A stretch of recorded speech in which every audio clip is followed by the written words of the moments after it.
to introduce their president and founder, Brad Siegel, who's going to talk about the top 10 global trends. Great. Thanks.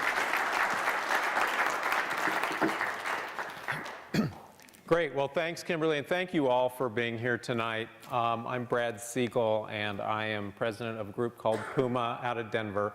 Myself, I've been involved in downtown and community development for about 30 years. I got my start in Denver. I'm from Denver. I'm a native of Denver. I worked in lower downtown in the historic warehouse district in the late 80s, early 90s, trying to get anything going. So back in the late 80s, imagine all those warehouses virtually empty, no investment whatsoever. And a lot of what we learned in the late 80s, early 90s has really steered our work throughout the country ever since. We've got 4/7 of our firm here tonight working on this plan. You're going to meet everybody individually in the room next door. But let me acknowledge, before I get started, our project manager, who is Erica Heller. And yeah, yay, Erica. JJ Folsom, both Erica and JJ are principals in our firm, JJ Folsom. And Daniel Makala is with our firm as well. It's great, guys. I don't think it gets any better than that. We should probably just leave at this point. So what I'm going to do, we wanted to give you some context in terms of where downtown, not only downtown Longmont is, but where downtowns are throughout the country. And it is very timely. If your last development plan was done in 1995, in many respects, it was a completely different world in terms of different trends and different lifestyles. So our firm, we update and we periodically put together a piece on global trends that are shaping downtowns. And where this came from was our work in downtown Denver 10 years ago. We were the economists. We're real estate economists and planners is what we are. So we were the economists for the downtown Denver plan 10 years ago. Our job was to project ahead 20 years and what was going to happen to Denver. And we decided to do something a little unorthodox. And instead of looking at past trends to predict the future, we looked at different demographic, lifestyle, and competitive issues around the globe and around the country, and then brought that home. We found it not only informed the downtown Denver plan, we elevated projections on residential. They're actually right on track today on those residential projections. We actually downsized job projections for downtown Denver a bit. We not only helped us in Denver, but we found that these trends resonated no matter where we went. So we work all over the country. We've worked in 35 states. We've worked in about 250 different cities and towns of all shapes and sizes. And what we find is, again, that these trends are relevant. The last couple times we've updated these, including just this past summer, so you're fortunate. You're getting the 2017 trend report even before 2017. We update this now with the University of Colorado, Denver. I teach a revitalization class there, so we put the class to work on research, and what you're going to see tonight is the product from that. Also, we'll work with Kimberly to make sure this presentation is on the DDA website, and we have a companion publication that goes with it as well. So this is a bit of an eye test. Don't worry, I'm not going to read all of this. But what this tells you is sort of where this trend analysis has gone over the years, over the 10 years, in terms of demographics, lifestyles, and competition. And some of these trends, about half of them are consistent. We look at every time we do this. And then about half of them are variable. They're different. And there are 3 or 4 different trends we looked at this go-around. The world is changing that quickly, that there are different elements that shape communities, that shape cities, that we really have to stay on top of it. So I'm going to give you about a 15, 20-minute tour of the world, and then we'll bring it back home to Longmont and talk about what maybe it means here. And we're hoping it'll stir you. It'll stir you a bit and give you some creativity next door when you're working with us at the tables. So first, I'm going to talk about demographics. I'm going to talk about 3 generations that are shaping our cities right now. How many of you will admit, along with me, to being over 50? How many of us will admit? Is everybody being honest in here? I think so. So we're boomers, baby boomers, right? And our sheer numbers just power the American economy, at least until the recession. we're very educated, and you know, this is sort of what we think happens with us. This is how it all ends for boomers, right? We're healthy, we're happy, we're on a beach somewhere, and that's how it goes. We are living longer. We are putting more demands on the healthcare system. The Great Recession hit our generation harder than other generations, and it hit us particularly in terms of retirement savings. So a lot more boomers are now aging in place as opposed to move into that beach. And that's an opportunity. I'll argue tonight that's a real opportunity for downtown Longmont. There are a lot of boomers that actually want to live in a downtown environment, and we'll address that. All right, 35 to 50. How many of you will admit to being 35 to 50 in here? Okay, so about a third. There were about a third, maybe a little bit more on boomers. Gen X, savvy, self-reliant, and a little bit skeptical. And in fact, some of the early demographic profiles of you guys called you slackers early on, but that's changed. Today, Gen X, most of you have families. This is where most of the disposable income is coming out of the recession. Also, maybe most importantly, now you're moving into leadership positions. So in town after town that we're working in, more and more we're seeing on planning commissions, on city councils, elected positions, we are seeing Gen X sort of taking the reins of leadership in different cities across the country. Millennials, do we have anyone 20 to 35? Good sprinkling, a sprinkling of millennials. Our only hope, right? The whole Western civilization is on your backs at this point. Very important generation. Now, I have millennial kids. I need to qualify. I'm biased in this area. I've got a 23-year-old, 25-year-old. Sometimes I sort of scratch my head, and I'm hopeful. But we're going to talk about why this generation is so important for our cities. So just sheer numbers. Again, you're larger than now the baby boomer generation. Growing up with technology so you can truly multitask in ways that certainly older folks cannot. Very diverse. We're seeing a transition of diversity in cities as time goes on. Redefining adult milestones. So right on schedule, my 23-year-old graduated CU, moved right back home. And you know, that's a bit of a trend. You are deferring home buying. Not as materialistic, this generation not as materialistic as the older generations, really driving shifts in terms of sharing economy, and we'll talk a bit about that. And deferring marriage as well. Voted very strongly last couple of elections for Obama, actually outvoted seniors, which was unheard of. Seniors vote, they're very loyal in terms of going and voting. We'll see what happens tomorrow. I won't comment too much on that. Gen Z. So in our work, the Puma team, we work in downtowns all over the country, and millennials, again, are really talked about a lot in this kind of work. But we wanted to know, well, what comes next? What's after millennials? So anyone under 20 in the room? All right, Gen Z. I can't imagine they would trade in a video game or some exciting entertainment tonight for this. But Gen Z is the next generation. Under 20, pretty darn interesting. So they do share a lot of the lifestyle traits of millennials. They are going to be lured to urban areas, but there's some interesting differences. They're more cautious, more realistic because there's been more turmoil in their upbringing. They grew up with 9/11, with 24-hour news cycle, school shootings, that kind of stuff. We don't know how that's going to pan out in adulthood in terms of shaping behaviors. Less oriented to college. A lot of Gen Z have seen their older brothers and sisters move back home with tremendous debt, and we're not expecting that Gen Z is going to have the same college enrollment patterns as millennials. However, more entrepreneurial. They're even more skilled in technology and multitasking and all of that. So job creation is going to be increasingly entrepreneurial moving forward. And then they're also going to usher in the most significant demographic shift in our history. In just another couple of years, children under 18 in this country will be a majority minority. And by 2042, 2040, there will be no racial majority, actually, is what that slide should say. There'll be no racial majority in the United States after 2040. All right, second trend. Education, talent, and jobs. Increasingly, cities, whether it's Denver or whether it's Longmont or whether it's New York City, to be a competitive city, you have to attract, you have to keep young, skilled employees.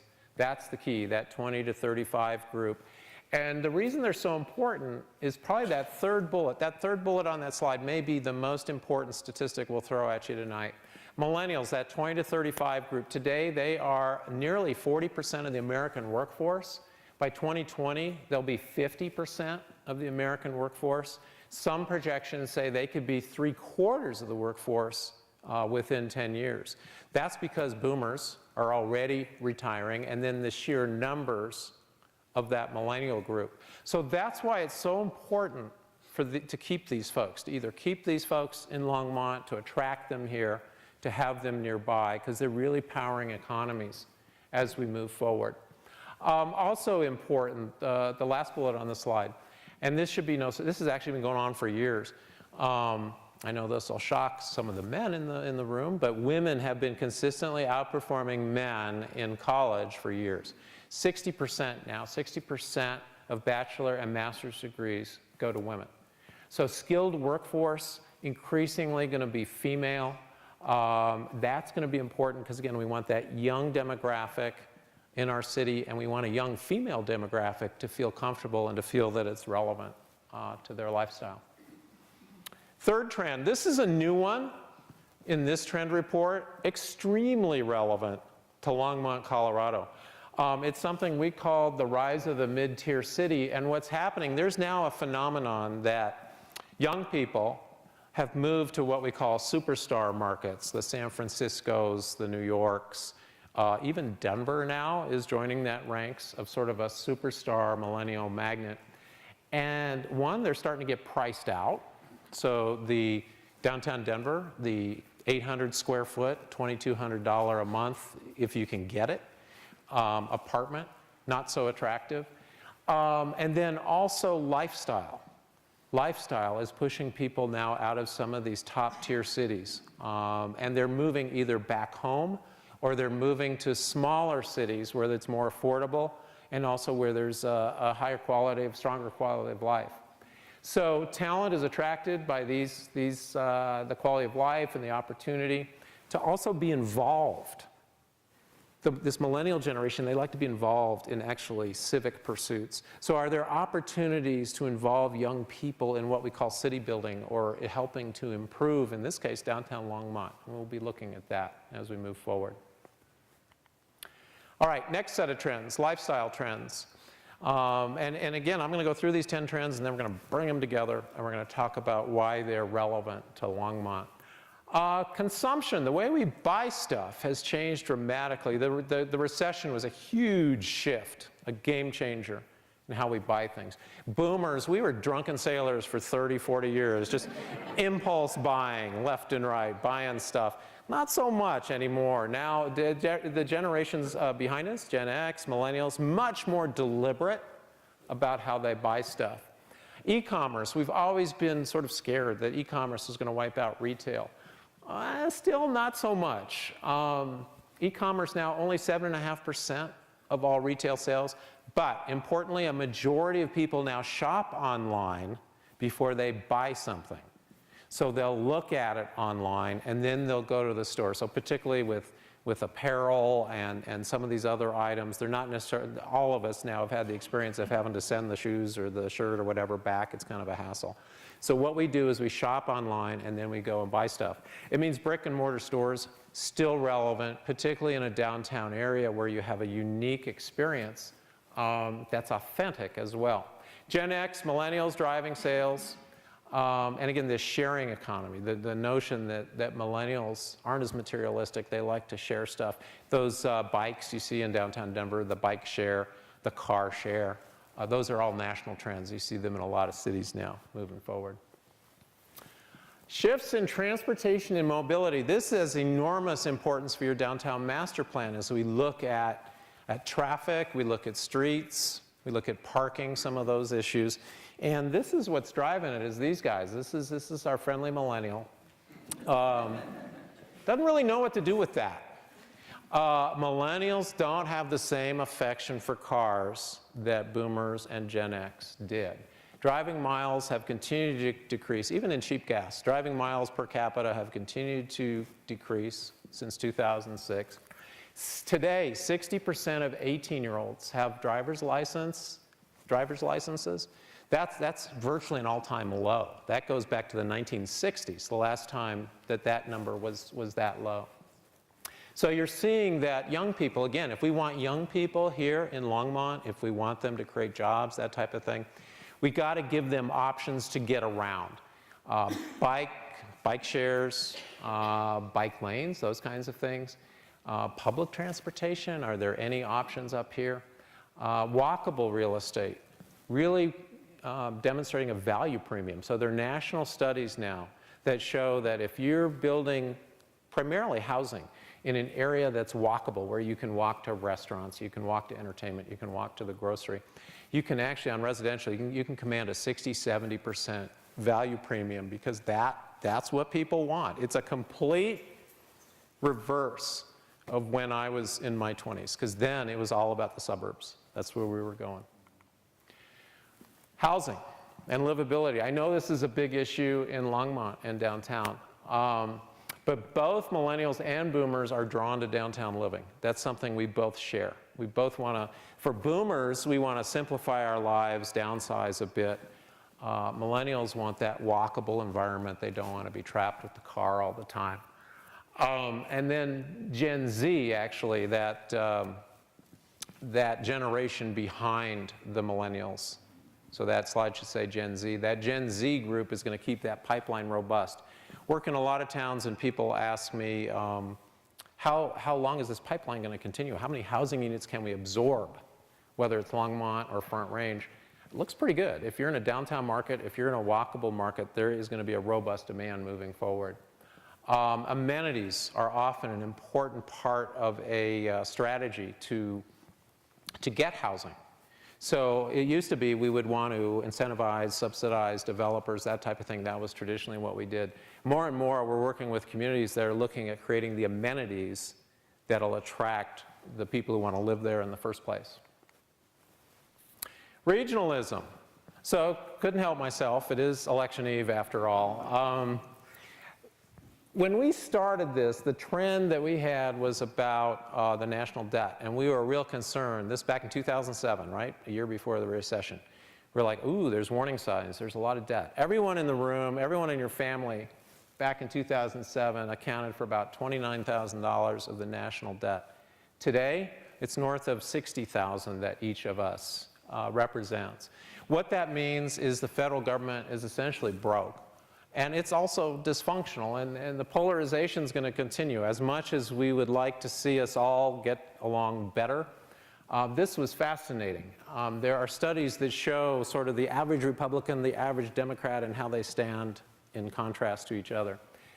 Today, the average Republican is 93% more conservative than the average Democrat. Average Democrat, 94% more liberal than the average Republican. 20 years ago, those numbers were in the 60s. So we've become that much farther apart in terms of polarization.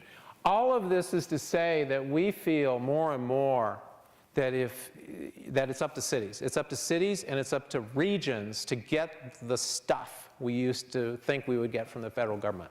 So innovation, infrastructure, education, those types of investments, more and more important to really look at local and regional investment. We're fortunate. The Denver metro region is a national leader in terms of the 6 counties and different communities working together on those types of investments. All right, last set of trends, competition. This slide has always fascinated me. This is the world's largest economy. It's over 200 years. And if you go back to 1850, the largest economies on the planet were China, India, and the United Kingdom.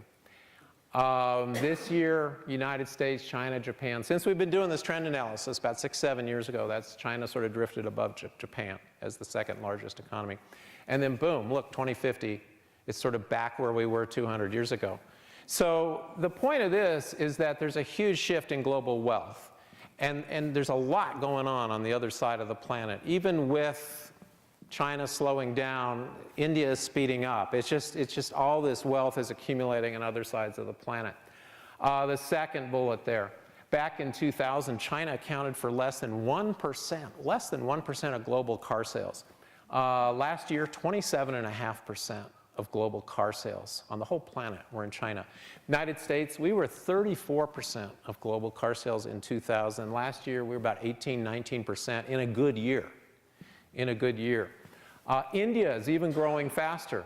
The country with the highest number of English speakers, India, and is projected to outpace China in another 10 years. So what this means is these countries are going to continue to consume resources. They're going to consume resources, and it's really out of our control. Commodities that we rely on for growth, whether it's concrete, steel, even petroleum, there's going to continue to be price pressures long-term on those.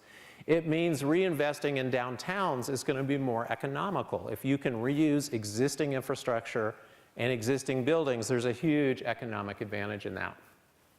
Ninth trend, okay, what's next in technology? What should we be ready for?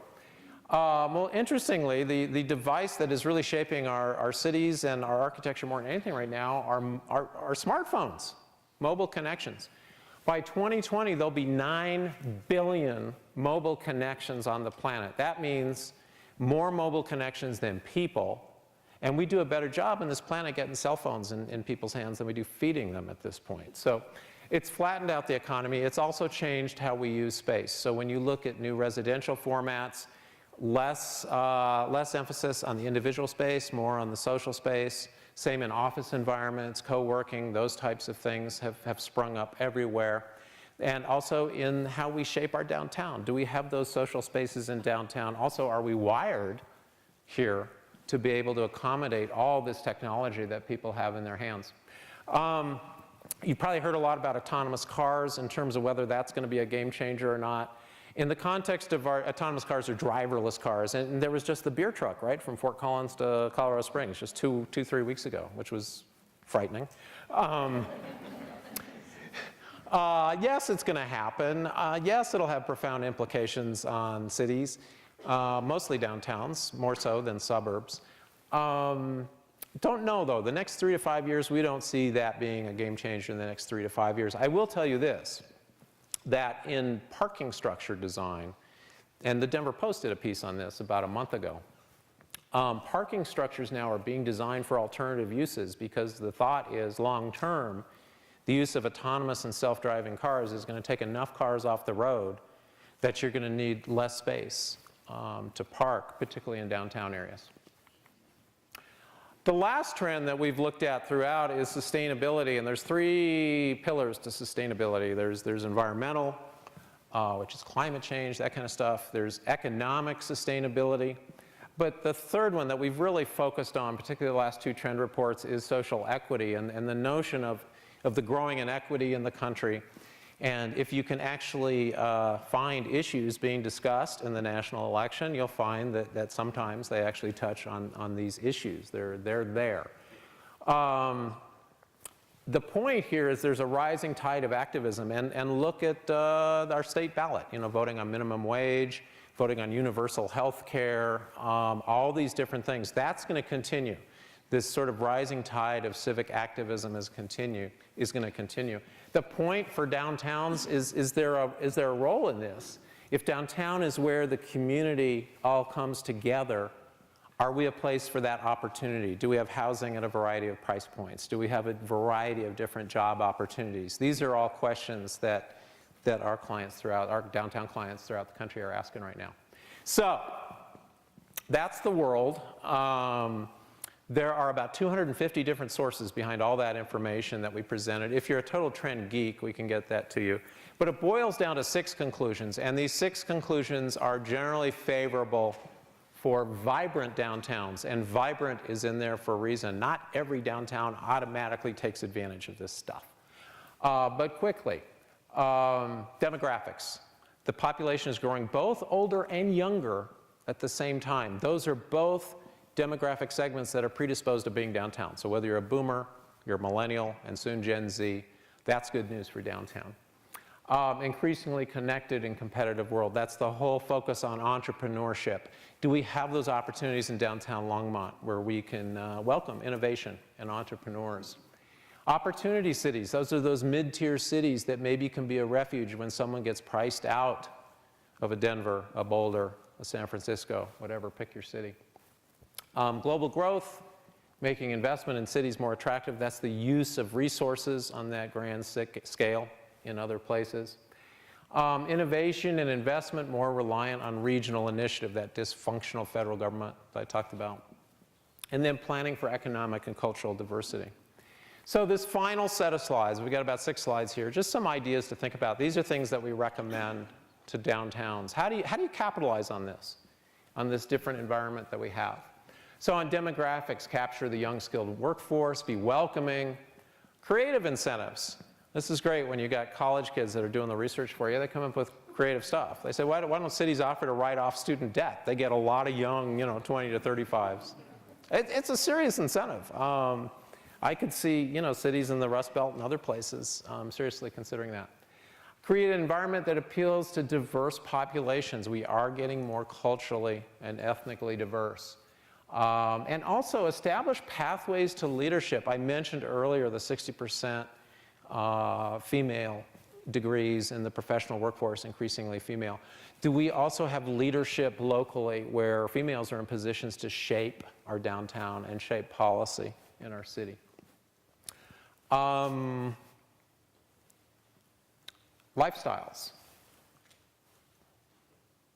More demographics, I'm sorry. Opportunities for city building. So younger people moving here, is there an opportunity to get them involved in types of things?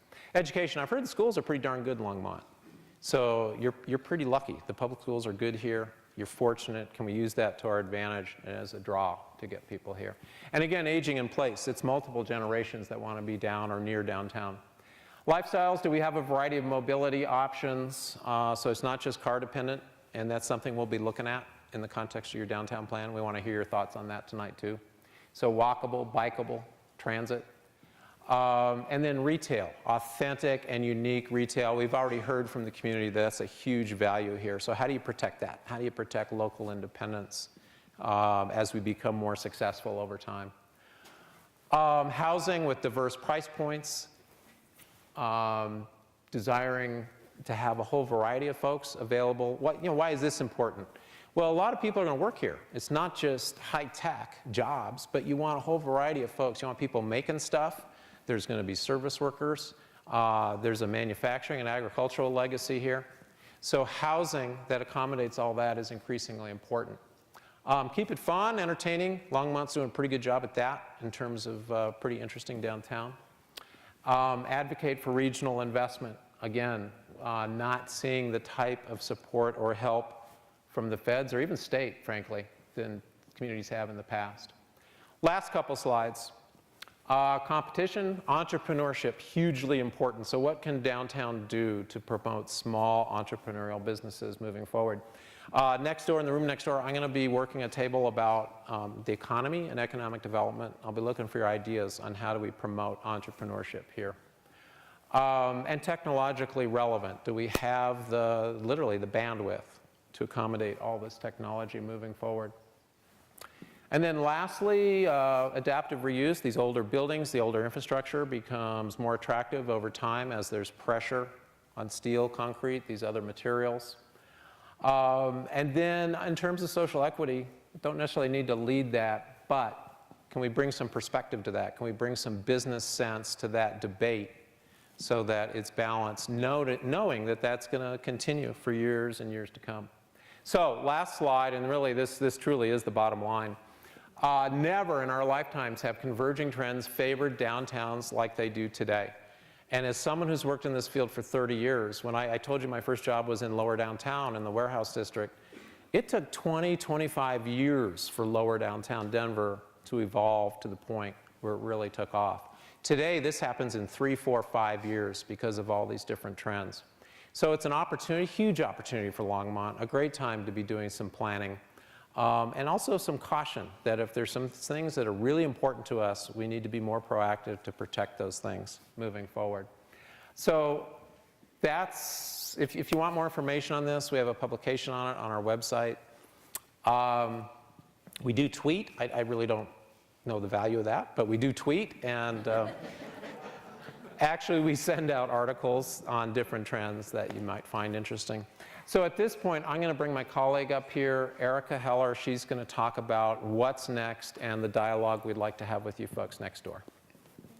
We can take just a few minutes of questions here, but we're going to spend a lot of our time next door because we'll be available at the different topic stations so that if you have specific questions around those different topics, we can answer them there. But if you have, some large, big picture questions for Brad, we can take a few minutes of that.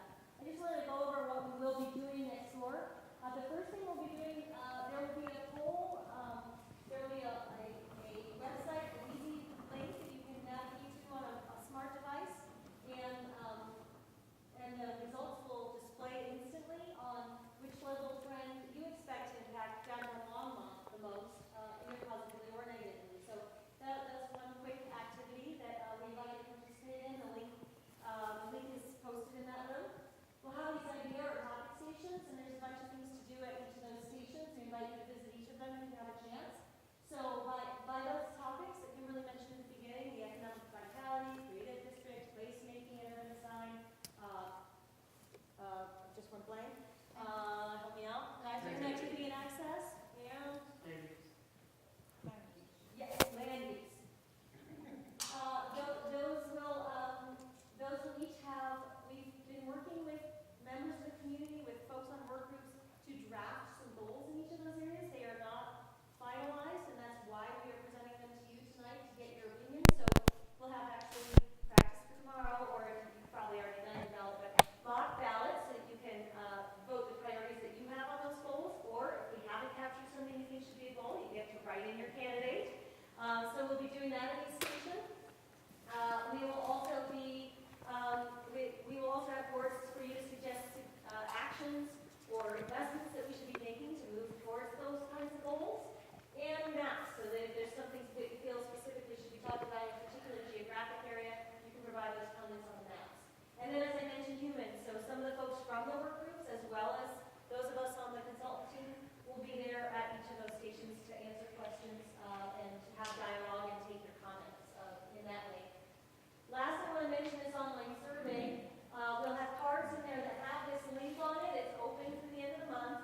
We'd love to have you participate in the online survey, which also takes your input on what your priorities and how you feel downtown is performing now, what you'd like to see more or less of. We encourage you as well to get that information out to other folks that you know that maybe don't come downtown, and we need to hear their voices as well, so that we get representation from the whole community. What I understand is that survey was, there was information provided in the local paper about that, but unfortunately the link got, it crossed two lines in the article, and so there's a hyphen in the link that doesn't actually exist. So, yeah, a little bit of a clerical error on over there. So if you tried that and it didn't work out, or you know anybody that did, please help us make sure that we get the response to this survey, because it's very, very important that we get all of those voices as we think through where we're headed. So that's what's happening in this room, and I hope at least one of those activities has piqued your interest and you'll join us there. If we want to take a question or two before we head over there, we can do that as well, but maybe we'll take 3 or 4 questions here and then head over and let people break up into those activities. Any big picture questions from our talk tonight? Brad, do you want to? Yeah. So what's our long-term goal here? Are we like November 30th, that's it? That's our date? And then by then, whatever we vote on, that's what we're going to do in our downtown. I've been out of the loop, and so I just didn't know where I came in the process to know where you guys are going, and I understand our input will be taken into consideration, but where are we in the process? Great, super question. So that slide at the beginning that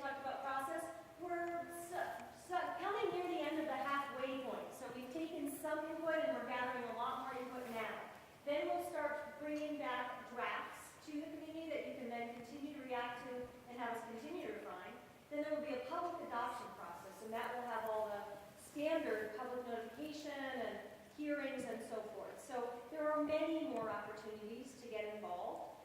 Right now, we've tried to do enough work with stakeholders to bring some ideas forward to react to, without getting too far down the road with those things before we have the larger community weigh in on them. So that's the effort we're making and really working on that at this time. And the survey is another tool for folks that, didn't or don't come out to meetings. We do really want to get folks involved. If there's some way that, if you have a group that you really think needs to hear about this, please let us know, and we can try to work on how to get this information out to as many folks and get as much input as we can. Yes, sorry. Could you speak to the role that Platte River development had in generating downtown Denver's growth? And do you see any parallels with the St. Vrain River redevelopment after our flood to help precipitate downtown growth? And how much time do we? So did everybody hear the question? It's a cool question. It's parallels between the Platte Valley development and what you've got up here. I think they're two different things. In Denver, the Platte, who grew up, who was born in Colorado? All right.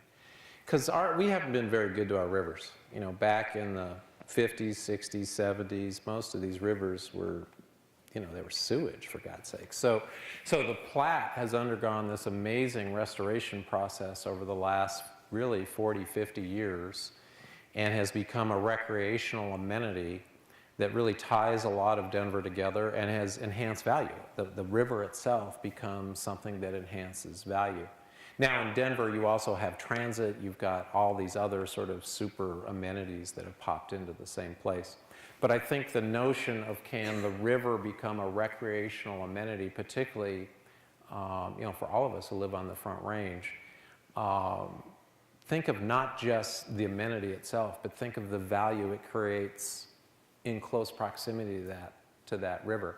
So I guess my answer to your question would be, yeah, there probably are some parallels. You're not going to see the intensity of development that they've had in Denver, but the river here could be a value-added amenity as you continue to restore it and as you continue to reconstruct it. It's an exciting opportunity.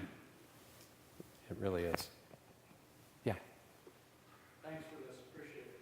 When you think about cities around the country that have managed change well, I think about Pittsburgh as an example, positioning as steel. Yep.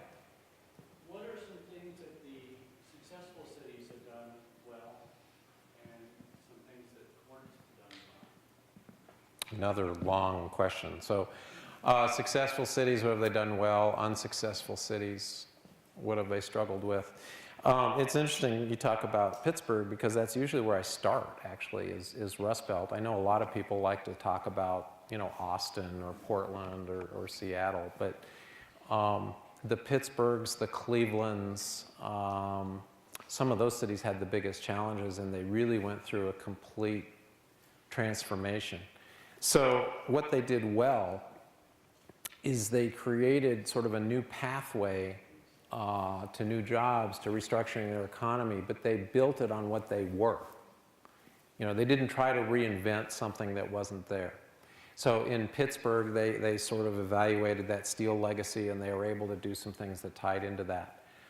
Cleveland has done some pretty interesting things, particularly in their downtown area, around downtown, where a lot of the industrial, not only the plants, but the architecture, the big bridges, the big towers, all of that have almost become this amazing artistic element that has also given the city a sense of place and a sense of being that's striking. And the sort of the moral of that little story is success, I think, builds upon what you are and understanding what you are. Where some cities have failed is where they've really tried the silver bullet. They've tried to create something that just doesn't fit. Probably, and I hope I don't rile you guys. I know tomorrow's the election and everybody's afraid and everybody's like, freaked out. But for example, Las Vegas, Nevada, anybody from Las Vegas? I think is on the verge of one of the worst decisions in the history of that city and that state by heavily subsidizing, a stadium. And it's the Oakland Raiders too, you know, which makes it even that much worse. But communities that try to, I mean, they're taking $750 million in a state that has one of the lowest property tax rates in the country, and the cities are dying, literally. And they're going to find $750 million to subsidize essentially a collection of billionaires to create this palace that they think is going to do something. And you know Mile High Stadium in Denver, it's nice, it's pretty, it's active 10 days a year. Cities that do stuff like that, I've seen football stadiums, I've seen casinos are another one. Poor Atlantic City, I just saw a list of, I don't know if it was 200, I think it was 250 cities in the country to invest in. And you know, Denver's up there, we're, you know, number 8 or number 9 or something like that. Number 250 is Atlantic City, New Jersey, you know, with all this endless investment. So yeah, there was some gaming in their history, and they were that kind of town, but their scale was too big. So I guess the second thing I'd say, I think where I've seen failure is when cities lose a sense of scale, they lose a sense of who and what they are, and they try to create something of such a grand scale that it sort of snuffs out the things that made that city interesting to begin with. Okay, let's take one more and then we'll move in. And if you have other questions that didn't get answered in the group, we'll take them in smaller forums. Go ahead. So Walmart is about, what, 100,000? Mm-hmm. So this is 95? I'm looking here. Okay, 93 then. So there are 93,000 some people who live here. There are another, I don't know, a bunch more people who come here to work. You know, the thing that I look at when I go to my friends who moved away and live in Erie now, they say the first thing that we should do when we get to Erie is go to D-Lo, which is downtown Louisville. And I said, why do you guys want to go to downtown Louisville? Why don't we do stuff here? They're like, no, we're going to downtown Louisville. So we go to Louisville, and the people who live in Louisville are constantly selling downtown Louisville as like the coolest place ever. How do we, as Longmont residents, become salespeople for our downtown and for our community? And what are the ways that you see in looking at other communities, especially those in that 100,000 range? Yeah. Because it's great to hear how great Denver thinks they're doing, and how great Pittsburgh is, and how great New York City is. But at the end of the day, we're 100,000 people, and I think we are our own best asset. Well, and I think that's a great thing to take you guys into the room next door. I would say one of the most important things out of this downtown plan, I mean, we can talk about all these sort of geeky planning things, and we will. But I think one of the most important things about this downtown plan is how do we make downtown Longmont relevant to people who live in Longmont? And how do we sort of instill that same sense of pride and connection in downtown Longmont, first and foremost with your locals, first and foremost with those 100,000 here. And what is that sort of unique Longmont thing? What's going to make us different than Boulder? What's going to make us different than Fort Collins? You know, pick your Loveland, pick whatever it is. I don't know what the answer is, but that's one of the things we're looking for from you folks. The other things I'll say is I've been in the economic development world for 30 years, and I am convinced that 75% of economic development is psychology. And when a community starts to believe in itself and a community starts to think it is cool, things really start to change very quickly. I think the best parallel for you to see that's gone to the shrink and is going through that therapy right now, maybe Arvada. And you know, Old Town Arvada, and granted, they've got fast tracks, they got a train coming in.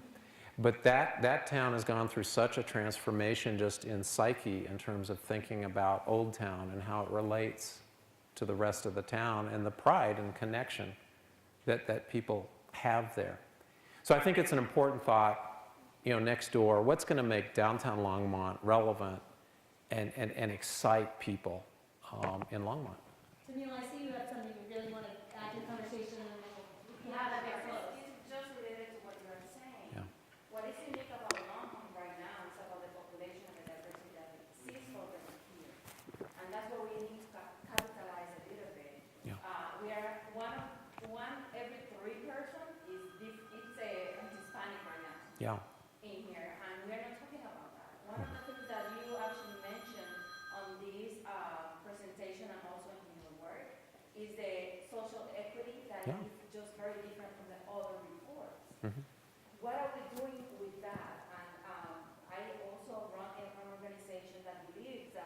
one specific thing that we can do is multicultural centers with multi-use, where we can actually welcome people in downtown areas, not outside secluded, but in places where they have actually year-round programming, that people are exposed all the time, and that people that one-third will feel welcome on that place, feel safe. So we talk a lot about having leadership and having minorities involved in the cities. The way to do it is to engage them in other ways, and I think that we can capitalize on that cultural aspect. So I think that that's very important. I totally, well, obviously we agree. That's what makes downtown different. You know, downtown should be the place where everybody in the community is welcome, and downtown should be that place in the community where different cultures, different activities are all represented. What I would suggest, though, is help us figure out, you know, if the Hispanic or if the Hispanic population here is a third, help us figure out what makes downtown relevant. So it's not people looking like me that are going to tell you how it's relevant. And I think that's a way tonight, in a very direct way, honestly, you can help us. And I think there's still time in our process to help figure that out as well as we move forward. Just to mention that we have a one-year research on this because we opened the first multicultural center in the state for the last year. Yeah. And we do have data that we wanted to provide to cities because now our approach is to actually have the multicultural project, what we named the multicultural project, was a 2-year timeline, trying to propose to the cities to hear this about really making an effort to have multicultural centers that speak to people, not only the mainstream, it's everybody, it's everyone to get involved in that. And we have data of the needs of the community, the needs of organizations, grassroots organizations that cannot afford to have to be in downtown, but they can be part of something like this and provide those services to the community that is very needed for that community. Okay, great. My watch says it's 7 o'clock, right? So we want to respect your time, but we scheduled 30 minutes. We'll stick around as long as you want, but we'll be next door, and we want you to bring these ideas to us next door. Erica, any other final That's comments? it. Thank you all for being here. On behalf of us, but also the LBA, and we'll see you over there.